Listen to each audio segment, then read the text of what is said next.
Hey guys, welcome back to कलेर्स classes. तो आज हमने करने disadvantages of joint stock company.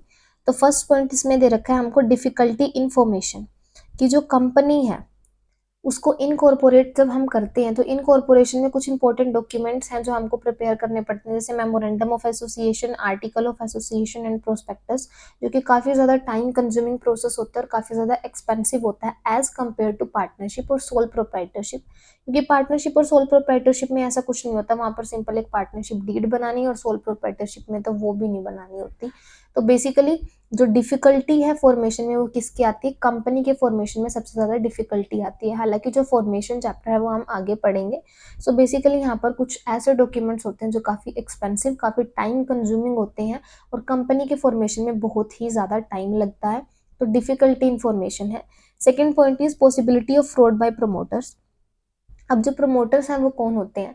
Promoters ऐसे पर्सन होते हैं जो कि एक आइडिया आया है उसको एग्जिस्टेंस में लाते हैं, क्योंकि एक आइडिया आना सफिशिएंट नहीं होता, लेकिन उसको एग्जिस्टेंस में लाने के लिए जो एफर्ट करे जाते हैं वो कौन करते हैं? प्रमोटर करते हैं। सो जो प्रमोटर हैं वो कौन है? मेकर्स हैं, कंपनी को जो बनाते हैं, एग्जिस्टेंस में लाते हैं, उसको एक आइडेंटिटी देते हैं।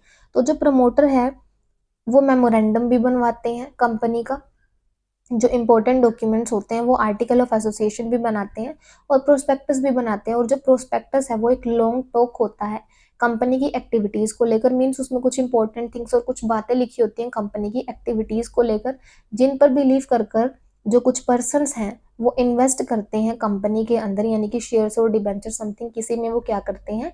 इन्वेस्ट करते हैं। तो अब वो बिलीव कर रहे हैं कंपनी के प्रोस्पेक्टस पे। अब ऐसा ज़रूरी नहीं है कि हर एक पर्सन ऑनेस्ट हो, वो फ्रॉड भी कर सकते हैं।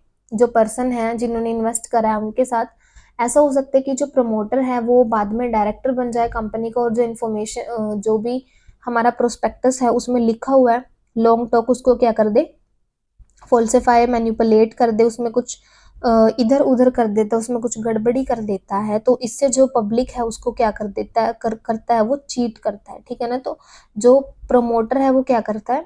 फ्रॉड करता है ना? तो फ्रॉड की भी जरूरी नहीं है कि हर बारी फ्रॉड करें, फ्रॉड की पॉसिबिलिटीज यहाँ पर हैं। तो डिसएडवांटेजेस में डिफिकल्टी इन्फॉर्मेशन होता है और possibility of fraud bye promoters. Next हमारे पास है एनकरेजमेंट टू मोनोपोली। इसके अंदर हमारा जो कंपनी है, अब कंपनी के पास इतना एडिक्वेट रिसोर्स ऑफ कैपिटल है कि जो कंपनी है वो इजीली क्या कर सकती है? लार्ज स्केल प्रोडक्शन कर सकती है, मास प्रोडक्शन करती है, जिसकी वजह से जो कॉस्ट ऑफ प्रोडक्शन है वो काफ़ी कम आती है और चीप रेट्स पे वो क्या करती है? अपने प्रोडक्ट्स को सेल आउट करती है। लेकिन जो स्मॉल प्रोड्यूसर्स हैं, अब उनके पास इतना ज़्यादा एडिक्वेट रिसोर्स ऑफ कैपिटल नहीं है कि वो उनके साथ compete कर पाए, और ना ही वो इतने चीप रेट्स पे जो प्रोडक्ट है वो सेल करते हैं। तो यहाँ पर एट दी एंड क्या होता है कि जो स्मॉल प्रोड्यूसर है उनको पुश आउट कर दिया जाता है मार्केट से। ठीक है ना? और जो कंपनी है वो मोनोपोली इंजॉय करती है। तो यहाँ पर जो कंपनी है बाद में जब उसके पास कोई भी कॉम्पिटिटर नहीं बचेगा मार्केट में, तो वो क्या कर देती है? अपने प्रोडक्ट के प्राइस इंक्रीज कर देती है और वो मोनोपोली एंजॉय करती है। तो जो कंपनीज की वजह से क्या हो रहा है? मोनोपोली जो है वो एनकरेज हो रही है। ठीक है। नेक्स्ट वन है हमारा एनकरेजमेंट टू स्पेक्यूलेशन। अब जो स्पेक्यूलेशन है इसका मतलब होता है कि जब कोई पर्सन कंपनी के शेयर्स खरीदता है, किसी का मोटिव हो सकता है प्रॉफिट अर्न करना है हमने, तो जो कंपनी के शेयर्स है वो ऑलवेज फ्लक्चुएट करते हैं। तो जब भी प्राइस अप जाता है वो उसी टाइम क्या कर देते हैं? सेल कर देते हैं। तो इसे क्या बोलते हैं? स्पेक्यूलेशन बोलते हैं।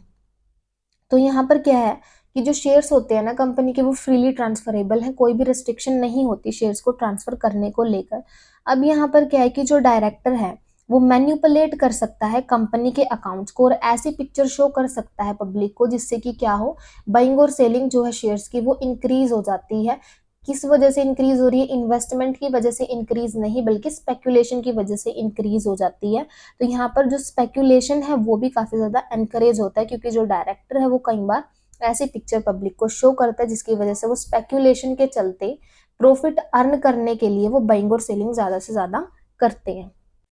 नेक्स्ट हमारे पास आता है कन्फ्लिक्ट ऑफ इंटरेस्ट। तो अब क्या होता है कि जो कंपनी है उसमें दो तरीके के शेयर होते हैं, प्रेफरेंस और इक्विटी। अब दोनों के ही अलग अलग राइट्स हैं। जो प्रेफरेंशियल शेयर होल्डर्स हैं उनके पास प्रेफरेंस राइट होता है रिटर्न ऑफ कैपिटल को लेकर, और फिक्स अमाउंट ऑफ डिविडेंड उनको पे करा जाता है, फिक्स रेट ऑफ डिविडेंड। और जो इक्विटी शेयर होल्डर्स होते हैं सबका जो अमाउंट है पे करने के बाद जो आखिरी में जितना भी प्रॉफिट बचता है वो इक्विटी शेयर होल्डर्स को एज अ डिविडेंड बचता है। तो कई बार उनको कुछ भी नहीं मिलता और कई बार बहुत कुछ भी मिलता है। तो बेसिकली यहाँ पर जो प्रेफरेंस शेयर होल्डर्स हैं वो कहते हैं कि हमें हमारा डिविडेंड देने के बाद जो भी प्रॉफिट बचेगा वो कैपिटल रिजर्व में ट्रांसफर कर दिया जाए। लेकिन इक्विटी शेयर होल्डर्स कहते हैं कि जितना भी प्रॉफिट बचा है सबको देने के बाद वो हमको एज अ डिविडेंड डिस्ट्रीब्यूट कर दिया जाए। तो यहाँ पर इन दोनों के बीच में कन्फ्लिक्ट हो जाता है जो प्रॉफिट बचा है उस चीज़ को लेकर, क्योंकि प्रेफरेंस चाहता है कंपनी के रिजर्व में जाए और जो हमारे इक्विटी वाले हैं वो चाहते हैं कि एज अ डिविडेंड डिस्ट्रीब्यूट हो जाए। तो यहाँ पर कन्फ्लिक्ट हो गया इनके बीच में। कई बार मैनेजमेंट और वर्कर्स के बीच में भी कन्फ्लिक्ट हो सकता है। उनके अगर इंटरेस्ट जो है एक दूसरे से मैच नहीं करते हैं, अलग अलग इंटरेस्ट है उनके, तो इस तरीके से जो कंपनी है उसमें कन्फ्लिक्ट हो जाता है जनरली शेयर होल्डर्स के बीच में, प्रेफरेंस और इक्विटी शेयर होल्डर्स के बीच में। ठीक है, उसके बाद आता है हमारे पास एक्सेसिव लीगल इंटरफेरेंस। अब हमको पता है कि जो कंपनी के शेयर होल्डर्स हैं वो बहुत सारे होते हैं और लार्जर एरिया में वो स्प्रेड है। तो कंपनी के शेयर होल्डर्स खुद ब खुद तो आ नहीं सकते हैं कंपनी के अफेयर्स को देखने के लिए कि उसकी फंक्शनिंग कैसी चल रही है, एक्टिविटीज कैसे चल रही हैं। तो जो गवर्नमेंट है उसने क्या करा, शेयर होल्डर्स के राइट को प्रोटेक्ट करने के लिए उसने गवर्नमेंट ने जो इंडियन कंपनी एक्ट है उसको बनाया। उसके बाद जो गवर्नमेंट है उसने कंपनी लॉ बोर्ड एस्टेब्लिश करा है कंपनी की फंक्शनिंग को देखने के लिए। At times this results in excessive government and legal interference. तो इससे क्या हुआ कि जो ज्यादा से ज्यादा गवर्नमेंट जो है वो इंटरफेयर करने लगी किसमें, कंपनीज में, कंपनी के अफेयर्स को, कंपनी की फंक्शनिंग को देखने के लिए कि क्या वो अपने शेयर होल्डर्स के साथ कोई फ्रॉड कर रहे हैं या नहीं कर रहे हैं। तो एक्सेसिव लीगल इंटरफेरेंस होने लगा। नेक्स्ट वन हमारे पास आता है लैक ऑफ सीक्रेसी। तो अब जो कंपनीज होती हैं ना उनके लिए बहुत ही ज़्यादा ज़रूरी होता है कि उनको अपने जो भी उनके डॉक्यूमेंट्स हैं, जो भी उनके अकाउंट्स हैं, उनको पब्लिक को शो करने होते हैं। तो ये ज़रूरी होता है एक पब्लिक कंपनी के लिए कि वो जो भी अपने अकाउंट्स बना रही है उनको पब्लिश करेगी एनुअली, और जो इंपॉर्टेंट डॉक्यूमेंट्स हैं उनको क्या करेगी, रजिस्ट्रार ऑफ कंपनीज को उनको सबमिट करना पड़ता है, जिससे कोई भी पर्सन आकर के उनको एग्जामाइन कर सकता है अमाउंट ऑफ मनी पे करके।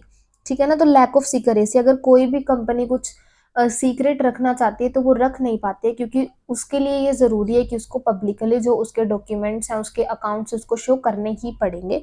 इसी वजह से तभी तो कोई अदर पर्सन है वो इन्वेस्ट कर पाएगा, अगर कोई इन्वेस्ट करना चाहता है जब उसको कंपनी को लेकर नॉलेज होगी, अदरवाइज नहीं करेंगे ना। तो लैक ऑफ सीक्रेसी रहता है। तो इसी के साथ हम करते हैं आज की वीडियो को and. If you like my videos please like share and subscribe.